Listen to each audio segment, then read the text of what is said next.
Yo, what's going on, people? It's Too Busy Gaming. We're live, we're direct, and we are in full effect.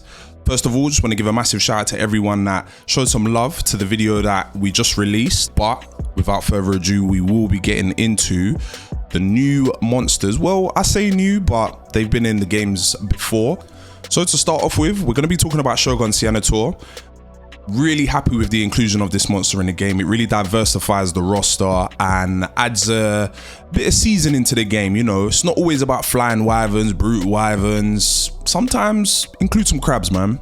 Some of the more noticeable features about the Shogun Ceanataur: it has blades as claws. This makes the range absolutely ridiculous. It also inflicts a brand new ailment. Well, new to Rise, old to some of the other Monster Hunter games. Bleed is an ailment that does damage over time. It can be built up as well, so the more that the Shogun Ceanataur hits you, the more the bleed ailment just builds up. And with bleed being introduced, it also opens the door for many other monsters that have the bleed ailment as their main gig. For monsters like Seregios, Odogaron, and a handful of other monsters as well. And this could be big. But we're going to save all of those speculations for another video. Let's just focus on Shogun Ceanataur and Astalos for now. Now, once you have this ailment, I personally believe it's really important that you get rid of it as quick as possible. There's a handful of ways that you can get rid of the ailment simply by eating a well-done steak, a sushi fish, or by simply crouching for about 5 seconds.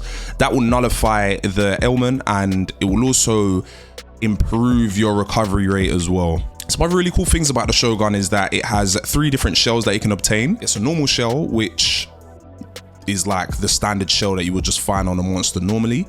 The second one is a Gravio skull. This one I find gives the monster access to the infamous water beam, which actually gives you water blight as well, which is another annoying blight to have.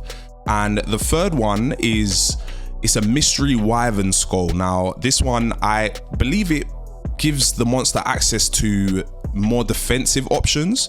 Obviously, you have to have a sharp weapon to penetrate said skull, and once you do, you're actually able to break any of the 3 skulls that I mentioned before as well, which cuts down a signature attack from the monster, and that allows you to only deal with the common moves from the monster, bar the special shell attack. So with a new monster being added to the roster, it also means that we get a brand new armor set, right? So we've already been shown the Shogun Ceanataur armor set by Capcom, and if it's anything to go off, then this is the same armor set that was in Generations Ultimate. So we can actually get a good idea of some of the skills that might be present on this armor set by taking a look at some of the older sets. The skills reflect the monster being all about sharpness and critical attacks. Now remember, the skill system in GU is a little different than in Rise, so take the armor skills with a pinch of salt, as they could be tweaked or it could be a little bit different, obviously, in regards to some of the skills that Rise has and GU had. So you might find that there's some differences, or it might be a straight up like for like, 1-for-1 in terms of the armor set in GU and the armor set in Rise. However, still super interested to see what they're going to do with this armor set. Like I said, it mainly being about critical eye and razor sharp. I think those skills never go amiss when anybody's creating a mixed set, especially if they are Blade Master.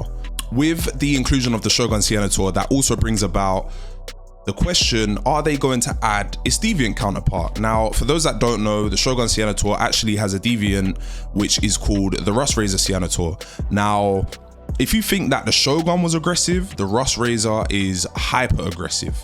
It has longer range, with it being a bigger skeleton. It also has access to a brand new skull, which is the infamous Glavenus skull. Now, if we think about the blades of the Shogun Ceanataur mixed with the Glavenus moveset, it's a recipe for disaster. It sharpens its blades similar to how the Glavenus sharpens its tail before it either gets ready to do its special spin to win attack, and also to add some extra damage to its attacks in general.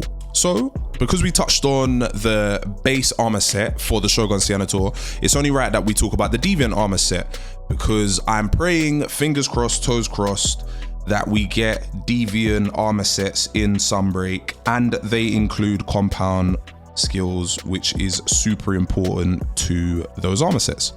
The Deviant armor sets have no slots, And this one loses its critical eye skill, which sucks, but it adds the guard up skill, alongside something called a compound skill. These skills introduced with the Deviant armors in Generations and Gen U have a handful of skills in one, and in this case it has guard +2, quick sheath, and blade scale hone, which every time you dodge it will slightly sharpen your weapon and improve critical range for bows. This monster was not a chump in the field. A lot of people kind of dived at the ForestRaider Ceanataur thinking that it's going to be an easy win, but I'm telling you, it was not a chump. I promise you it was not a chump. But you know what, I've seen some people make the ForestRaider Ceanataur look like a chump with light bowgun sets, so I'll take my hat off to you guys. So that in a nutshell is Shogun Ceanataur and ForestRaider Ceanataur. I just think it's a little bit funky that they added these monsters, being Shogun and Astalos, and they both have Deviant counterparts. I just think, come on Capcom, it makes sense. Let's add some more monsters in. Let's make it fun. Now onto the Astalos. Astalos is a flying wyvern. It's very similar to Raytheon and Rathalos in terms of the skeleton that's used. It has the common flying wyvern gimmicks like the tail spin, after a roar, the jump back into like a projectile.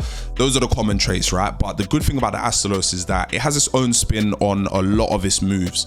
The insect-like features that made Astalos really unique is that it has a long tail with a pincer mechanic and a really large horn that changes shape a little when it's enraged. So trust me, you'll know that the Astalos is super cheesed off when it is glowing with all of these green effects going around it. Its claws are glowing, the horn on the head is glowing, the tail is glowing. It's just time to, you know what I mean, up the aggression on your side. Now, the Astalos can shoot thunderbolts that have an unorthodox pattern of how they move around the area. It also has a dive bomb, which is kind of nuts. It leads into the monster charging directly at you. It makes solid use of the tail outside of the beam as well, so it will try to paralyze you by snatching you with the pincers of the tail, and it will also do an AoE effect after stabbing its tail into the ground. So after you guard the first attack, you also have to be prepared to guard the second attack, which is how the Astalos actually catches a lot of hunters out. So definitely keep your eye out for that one. Now, we haven't been shown the armor set that we're going to be getting from the Astalos.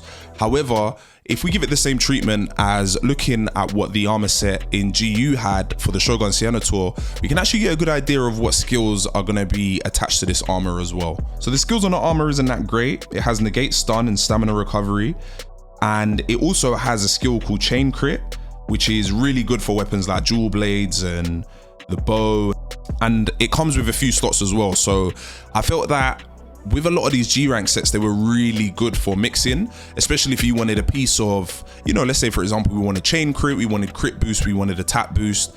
It kind of allowed the player to pull from each of these different sets and kind of put together something that they felt really at home with. They really appreciate the quality of life skills, and that's where I feel that some of the parts of the Astalos armor fell into that category. It was really good for mixing. So we've spoken about the ForestRaider Ceanataur, which was the Deviant. Let's also talk about the Bolt Reaver Astalos. Now, the Bolt Reaver Astalos, much bigger in size, and also this thing was just a menace, again resembling its base counterpart a lot, but with some extra spice on the moves.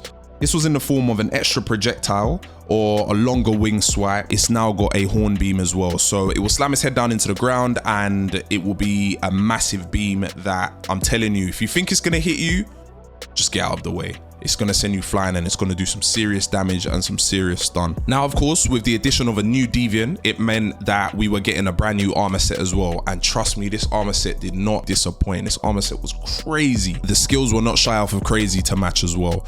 So some of the skills that was included in this armor set, I mean, it dropped some of the quality of life skills such as negate stun and stamina recovery, but I traded those ones in for Volt. And then it had the Bolt Reaver Soul, which was bonus shot, sharpness +1, chance Caesar, and crit boost as well, which I'm telling you, those skills on a compound skill is just madness. Really, really, really good for weapons like Insect Glaive and dual blades. It just yeah, this set was doing a lot of damage, man, I'm telling you. So that's my breakdown of Shogun Ceanataur and Astalos alongside their Deviant counterparts. I'm praying that these two monsters are gonna get their Deviant form, and I think we've had a good reception of the previous Deviant sins, so now we just need some armor sets and some more to follow through. I'm hoping that there's some useful information in there about Shogun Ceanataur and Astalos.